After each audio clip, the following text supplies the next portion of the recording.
माथे पर त्रिपुंड, जिस्म पर भगवा कपड़े और नैतिकता की बात करने वाला एक बाबा जिसके ऊपर आरोप लगा कि 17 लड़कियों के साथ उसने अश्लील हरकतें करी हैं। उन लड़कियों ने पुलिस में कंप्लेन दर्ज कराई, मामला कोर्ट तक पहुंचा, लेकिन जैसे ही बाबा के ऊपर एफआईआर दर्ज हुई, बाबा फरार हो गया। आज ये बाबा कहाँ है किसी को नहीं पता। पुलिस की टीमें उसके बारे में पता कर रही हैं, हर जगह छापेमारी चल रही है, लेकिन बाबा का कुछ पता नहीं है, जैसे मानो धुएं का गुबार बन के वो गायब हो गया हो। आज बात करेंगे बाबा की उस कुंडली के बारे में जिसमें वो लड़कियों को फंसाता था, किस तरीके से गरीब छात्राओं को लालच देकर अपने गंदे कारनामों को अंजाम देता था।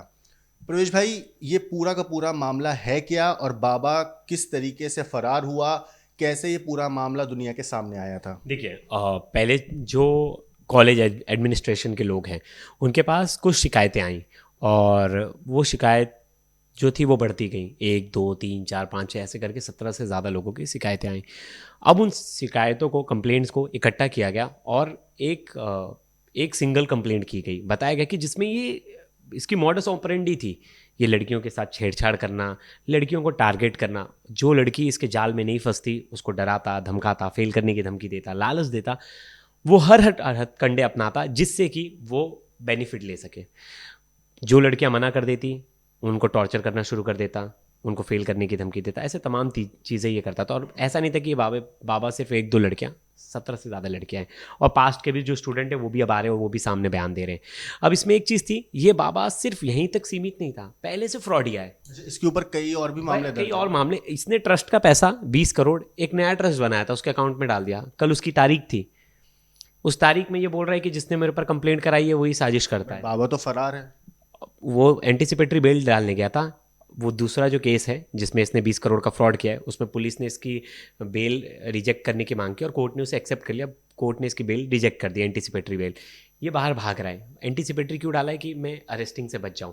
लेकिन बाबा के ऊपर 3 4 संगीन आरोप लग चुके हैं पहले भी, और पहले वो किसी सिविल केस या किसी फाइनेंशियल फ्रॉड में अभी तक उसकी अरेस्टिंग नहीं हुई थी। ये मामला जब निकल कर सामने आया तो एक चीज़ तो फिक्स हो गया कि इसकी अरेस्टिंग होगी, लेकिन ये अभी तक फरार चल रहा है। पुलिस ने इसकी जो लास्ट लोकेशन जो आई थी वो आगरा आई थी। आगरा आई थी आगरा के बाद से ना ये कोई अपना मोबाइल फोन यूज कर रहा है, ना ना। क्रेडिट कार्ड, मतलब डिजिटल दुनिया से बिल्कुल ये कट चुका है। तो बिल्कुल। लेकिन मुझे लगता है पुलिस ने इतनी देरी क्यों की? 1 महीने पहले जब एफआईआर हो जाती है तो पुलिस ने इतना टाइम क्यों लगाया? 1 महीने बाद ये सब चीज़ें क्यों हो रही है? इतना लंबे समय तक ये बाहर क्यों था, फरार क्यों था?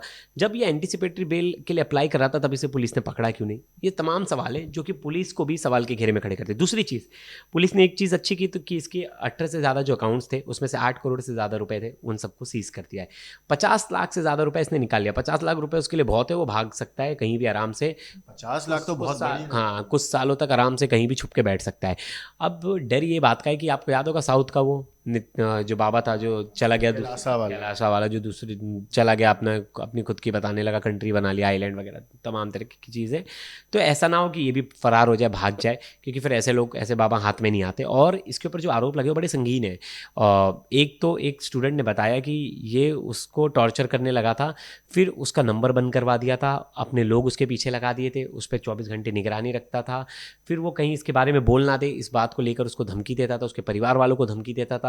यहाँ तक कि उस लड़की को प्रेशर करा के इसने उसका नाम तक चेंज करा दिया कि पहले जो कंप्लेंट की है फिर बाद में मैच ना हो, कंप्लेंट वाली ये लड़की तो है ही नहीं, कोर्ट में ये प्रूफ कर सके। सोचो कितना शातिर था ये। और शातिर इसलिए कह रहा हूँ कि ऐसा नहीं है कि सिर्फ ये लड़कियों के कंप्लेंट में। आप देखिए, इसके पास कोई डिप्लोमेटिक पोजीशन नहीं थी, लेकिन गाड़ी में नंबर कौन सा लगाया था अपने? यूएन वाला वो। Diplomatic number, blue number plate, हाँ, वो नंबर प्लेट लगा के चला था। तो फ्रॉडिया तो था ये। अब ये खुद को बचाने के लिए बोल रहा है कल कोर्ट में कि जो कंप्लेनेंट है, एडमिनिस्ट्रेशन के जो लोग कंप्लेनेंट है, वो लोग साजिश करता है, वो लोग ट्रस्ट को हड़पना चाहते हैं। ट्रस्ट पे तो तुम्हारा बोलबाला है, वो लोग क्यों हड़पेंगे? तुम्हारे बिना बोले कोई चीज़ हो नहीं रही थी, तुम्हारा इतना दबदबा था, तुम्हारी इतनी कह सकते हैं कि इसका रसूख बहुत ज़्यादा था, जिसकी वजह से कोई आवाज़ नहीं उठा पा रहा था। लेकिन अब कुछ लोगों ने हिम्मत जुटाई और 17 से ज़्यादा लड़कियां एक साथ आ रही हैं और एक चीज़ बोल रही हैं, और उसमें चैट्स हैं, बहुत सारी चीज़ें हैं जो कि अपने आप में इनफ एविडेंस है, जो कि ये प्रूव करता है कि बाबा कहीं से भी ठीक नहीं था। दोस्तों, एविडेंस की अगर बात करें तो एक उसी इंस्टीट्यूट के एक पूर्व छात्र थे, उन्होंने हमारे संवाददाता अरविंद ओझा से बात करी, और जब बात करी तो हमारे संवाददाता ने उनसे पूछा कि किस तरीके से लड़कियों को फंसाता था, क्या करता था। तो उस पर छात्र ने बोला कि ये क्या करता था, जब जो भी गरीब तबके की लड़कियां होती थीं जिनके फाइनेंशियल बैकग्राउंड स्ट्रांग नहीं होता था, तो ये उन लोगों को एडमिशन जब मिल जाता था तो हर बैच में ये कुछ लड़कियों को चिन्हित करते थे ये लोग कि किन किन लड़कियों को टारगेट करना है। फिर इसकी जो फीमेल स्टाफ थी, उनका भी नाम है हाँ, फायर में। उसकी जो फीमेल स्टाफ थी वो उन लड़कियों से जाके बात करती थी, उनको अपने जाल में फंसाने की कोशिश करती थी, और फिर उसके बाद जब चीज़ें नहीं हो पाती थी तो फिर उन लोगों को अलग लेवल पे टॉर्चर किया जाता था। होता क्या था कि उन लोगों को लालच दिया जाता था कि देखो तुम्हें फॉरेन की ट्रिप मिलेगी, फॉरेन में तुम्हें सेटल कर देंगे, तुम्हें ये मिलेगा, अलग अलग चीज़ों से लुभाया जाता था। जब लड़कियां मान जाती थी तो ठीक है, अगर नहीं मानती थी तो उन लोगों को फिर टॉर्चर किया जाता था, धमकाया जाता था, ब्लैकमेल किया जाता था कि आपको फेल कर दिया जाएगा, आपके साथ ये होगा वो होगा। अब इसमें एक चीज़ और है दोस्तों, वो ये कि जब एडमिशन होता था पोस्ट ग्रेजुएशन के अंदर वहाँ पे, तो उन लोगों की 10th की ओरिजिनल मार्कशीट, 12th की मार्कशीट, ग्रेजुएशन की मार्कशीट, मतलब सारे डॉक्यूमेंट्स ओरिजिनल ये लोग जमा कर लिया करते थे, जैसा कि छात्र ने बताया है बात करते हुए, पूर्व छात्र जो है। और फिर ये लोग क्या करते थे, उन लड़के, जाहिर सी बात है आपके ओरिजिनल डॉक्यूमेंट्स अगर यूनिवर्सिटी के पास हैं तो आपके हाथ बन जाते हैं। कई लड़कियां इस वजह से ज़्यादा खुलकर सामने आ नहीं पाती थी, डर के मारे कि कहीं हमारा करियर ये ख़त्म ना कर दे। देखिए बताइए, ये बहुत सारी चीज़ों से ब्लैकमेल भी करता था। जो हॉस्टल में स्टूडेंट्स रहते थे, ऐसा बताया जा रहा है, उनके रिकॉर्ड्स निकालता था, उनको बोलता था आप लेट क्यों आए, आपके पेरेंट को बता दिया जाएगा। इस तरह से एक प्रेशर बनाया जाता था, मेंटल प्रेशर। और ये लड़कियों से भद्दे भद्दे कमेंट्स करता था, भद्दी बातें करता था, और लड़कियों से पूछता था। एक लड़की ने जो अपने कंप्लेंट में बताया कि मुझे पूछ रहा है तुम्हारा बॉयफ्रेंड है, तुम्हारे बॉयफ्रेंड के साथ तुम क्या करते हो, मतलब इस तरह के सवाल, मतलब एकदम ही गलत तरीके से छूना, अश्लील तरीके से बातें करना। और ये इसका एक नियम था, होली के दिन ये सबसे पहले लड़कियों को कलर लगाएगा, उसके बाद वो होली खेलेंगे। इस तरह के नियम थे। बताइए, मतलब ये खुद को बाबा कहता है, स्पिरिचुअल गुरु कहता है। वैसे इससे तो किनारा काट काट लिया है सब लोग ने, जो बाकी जो पीठाधीश वगैरह थे। इसके जो इतने भी इंस्टीट्यूट के बल्कि जो लोग थे, उन वहाँ से बयान भी आया है, उन लोगों ने इसको बोला है कि ये चीज़ एक्सेप्ट नहीं होगी, और उन लोगों ने इसको एक कमेटी बना के इसको हटा दिया गया। लेकिन बात ये नहीं है प्रवेश भाई, देखो इस पर पहली बार ऐसा नहीं था कि आरोप लगे, पहली बार हाँ ये ओपनली सामने आए हैं आरोप। इससे पहले भी डिफेंस कॉलोनी वाला में कांड हुआ था, जो केस हुआ वो है, और भी कई मामले इस पे दर्ज हुए। हाँ, प्रॉपर्टी का केस है, बात यहाँ पर यह है कि अगर एक शख्स पे जो एक पोजीशन पे बैठा हुआ है और उसके ऊपर बैक टू बैक ये आरोप लगे हैं और केस दर्ज हुआ है, उस टाइम पे जो इंस्टीट्यूट है उसकी कमेटी ने, उसके ऑर्गेनाइज जो उसके सर्वे हैं, उन लोगों ने एक्शन क्यों नहीं लिया? बाबा पावरफुल है, इसलिए तो अरेस्ट नहीं हुआ ना अभी तक। आप समझ लीजिए, उसका रसूख देख लीजिए, किसी भी केस में अभी तक अरेस्ट नहीं हुआ है, घूम ही रहा है ना फरार होके। पुलिस चाहे तो ढूंढ सकती है, लेकिन वो हाथ नहीं आ रहा है किसी के। मतलब कहीं ना कहीं वेल कनेक्टेड है, और वेल कनेक्टेड है मतलब प्रेशर तो हर किसी पे रहेगा। अगर सामने वाले के पास ऐसी पावर है कि उसे कोई अरेस्ट ही नहीं करेगा, तो कोई क्यों उसके खिलाफ आवाज़ उठाएगा? हर कोई डरेगा। तो यही बात थी कि उसके पावर से हर कोई डर रहा था, उसके कनेक्शन से हर कोई डरता था, क्योंकि पता है कि बाबा की पहुंच बहुत अच्छी है।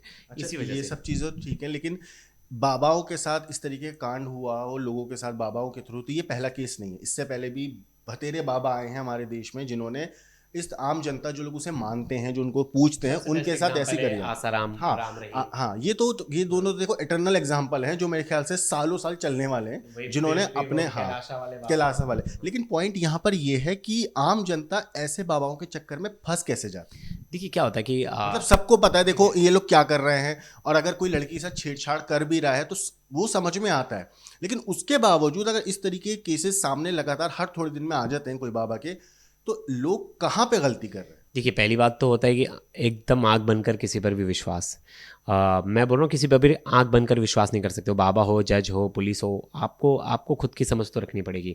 और आपको ऐसा नहीं सोचना है कि ये बहुत बड़ा आदमी है तो हम इसके खिलाफ आवाज़ उठाएंगे तो हमारा नुकसान होगा, क्योंकि 90% लोग ये कोई आवाज़ नहीं उठाता। अब क्या होता है कि उसे लगता है कि हर कोई मुझसे डर रहा है, अब वो उसे और कॉन्फिडेंस देता है। अगर एक बेस्ट एग्जांपल है, अगर किसी बच्चे को बताया ना जाए, उसने अगर एक कुत्ते को पत्थर मारा, उसे लगा वो कुत्ता कुछ कर नहीं रहा है, तो वो हर कुत्ते को पत्थर मारेगा, सोचेगा सब मुझसे डर रहे हैं।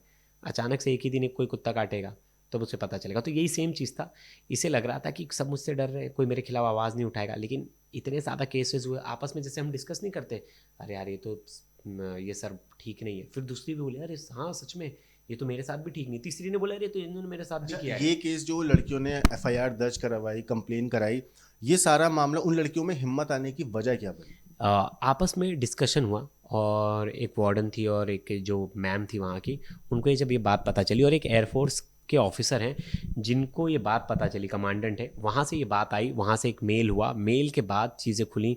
फिर इन इंस्टीट्यूशन में प्रॉपर स्टूडेंट से पूछताछ की गई, 20-30 से ज़्यादा बच्चों से बातचीत की गई, वीडियो कॉन्फ्रेंसिंग के जरिए बोला गया बच्चों के कि आप अपनी बातें रखें और हम आपकी आइडेंटिटी डिस्क्लोज़ नहीं करेंगे। तब जाकर धीरे धीरे लोग सामने आए और लोगों ने अपनी बात बताई। जो लड़कियां हैं उन्होंने बताया कि ऐसे ऐसे करते हैं। फिर मैसेजेस वगैरह लड़कियों ने दिखाया कि देखो बाबा इस तरह के मैसेज करता है, आई लव यू बेबी लिखता है। पुलिस सोचिए, के पास इस बाबा के खिलाफ मतलब पुख्ता सबूत बुढ़ा है। बुढ़ा ये उम्र में बच्चियों को लिख रहा है आई लव यू बेबी, कितनी शर्म की बात है। ऐसे लोगों की तो खातिरदारी अच्छे से होनी चाहिए थी, लेकिन अभी तक वो पुलिस की अभी गिरफ्त फरार में। है, हाँ, उम्मीद है कि जब पकड़ा जाएगा तो खातिरदारी होगी। तो दोस्तों, इस बाबा के ऊपर कई चीज़ें आरोप लगे, लड़कियों ने अलग अलग बातें बताई, किस तरीके से उनको अश्लील मैसेज भेजे जाते थे, किस तरीके से उनके साथ छेड़खानी करी जाती थी, कैसे उन्हें टॉर्चर किया जाता था, सारी बातें उन लोगों ने पुलिस के सामने बताई, कोर्ट में बयान दर्ज कराए। कुल मिला के 17 लड़कियां हैं जिन्होंने बयान दर्ज कराए हैं इसमें। और ये एंटिसिपेटरी बेल के लिए इसमें भी जाएगा, लेकिन मुझे नहीं लग रहा कोर्ट इसे रिलीफ देगी। और पुलिस का काम बनता है कि अब जल्द से जल्द इसे गिरफ्तार करें, क्योंकि बहुत दिन से ये फरार है। अच्छा, और इसको पकड़ने के लिए अभी अगर करंटली चीज की बात करें, ये तो देखो इसने जो किया उस बारे में हमने बात करी, इसके लिए देखिए, अभी करंटली इसको पकड़ने के लिए दिल्ली पुलिस की तरफ से क्या चीजें हो। ये आगरा भाग चुका है और इसके पीछे 3 से ज़्यादा टीमें लगा चुके हैं। लेकिन ज़्यादातर है कि इसके कनेक्शन नेपाल वगैरह में भी ऐसे पता चल रहा है, तो नेपाल भाग सकता है और कहीं वो बाहर तो नहीं जा जितने सकता। भी बॉर्डर एरिया हैं उन पे लुकआउट नोटिस जारी कर दिया गया है इसके नोटिस खिलाफ। जारी कर दिया गया इसके खिलाफ, और एयरपोर्ट से जा नहीं सकता, और आगे भी इसके मतलब लिए देखा जाए तो ये हमारे छुप के देश रहेगा। हमारे देश के आसपास जो बॉर्डर एरिया अगर बात करें, या तो आपका नॉर्थ ईस्ट की साइड जाएंगे तो चाइना वाला पड़ जाता है, फिर नेपाल आ जाता है, भूटान, श्रीलंका, और बस ये मतलब उस नेपाल इन्हीं, नेपाल क्योंकि पाकिस्तान से बस तो जाने वो का सवाल ही नहीं पैदा होता, वो तो बॉर्डर यूपी गया, वो बस नेपाल भागने की कोशिश कर रहा है। और मुझे लगता है कल परसों तक इसको पुलिस पकड़ लेगी, क्योंकि ये कहीं भी छुपा होगा, ज़्यादा दिन सर्वाइव नहीं कर सकता, क्योंकि किसी ना किसी चीज़ के लिए आपको बाहर तो निकलना पड़ेगा, खाने के लिए, किसी चीज़ के लिए, और कोई भी इसके पीछे भी होगा वो भी डर जाएगा, वो अपने हाथ जब खड़े आप कर एक लेगा। पहचान वाले नाम होते हो, एक हाई प्रोफाइल इंसान होते हो, तो आपको पकड़ना मुश्किल नहीं होता, थोड़ा वक्त जरूर लगता है, लेकिन यह है कि ऐसे हाई प्रोफाइल लोग छुप नहीं सकते। ज़्यादा दिन छुप नहीं सकते, सोनम रघुवंशी नहीं छुप पाई थी। वो तो खुद आके उसने बिल्कुल, तो अपना। हाँ, क्योंकि उसे समझ गया ना, अब हमें ज़्यादा दिन छुप नहीं सकती, कितने दिन घर में रहूंगी, तो मेरा कभी ना कभी पकड़ाना फिक्स है। तो उसने हार मान ली कि जैसे ही एक्टिव हो गए वैसे ही पकड़ा जाओगे। तो ये बाबा भी ज़्यादा दिन नहीं छुप सकता, कुछ दिन आप समझ लीजिए कि 2 दिन 2-3 दिन में हमें खबर आ जाएगी इस बाबा को अरेस्ट कर लिया गया है। तो दोस्तों, इस बाबा के बारे में हमने बात करी, किस तरीके से लड़कियों को टॉर्चर किया गया, वहाँ पे लड़कियों को कैसे ब्लैकमेल किया गया, क्या अश्लील मैसेज भेजे, किस तरीके से लड़कियों ने हिम्मत जुटाई, इन सारी चीज़ों के बारे में, तमाम चीज़ों के बारे में हमने बात करी। अब इस केस पे जो भी अपडेट आएगी वो तो हम आपको ज़रूर बताएंगे, लेकिन हमें कमेंट करके बताइए कि ऐसे बाबाओं के चक्कर में जो लोग आ जाते हैं उनको क्या आप सलाह देना चाहेंगे। ऐसे लोगों जो बाबाओं की बातों में आकर आप आंखें मूंद कर उन पे भरोसा कर लेते हैं, ऐसे भक्तों के ऊपर, ऐसे अंधभक्ति के ऊपर आपकी क्या कुछ राय है, कमेंट करके ज़रूर बताइएगा। और ख़ास तौर से बताइएगा कि इस बाबा के ऊपर जो आरोप लगे हैं उसके ऊपर आपकी क्या कुछ राय है। बाकी प्रवेश और मुझे इजाज़त दीजिए, अगली वीडियो तक और बाकी जो भी अपडेट आएगी हम आपको ज़रूर बताएंगे। लेकिन देश और दुनिया की बाकी क्राइम की खबरों के लिए देखते रहिए क्राइम तक।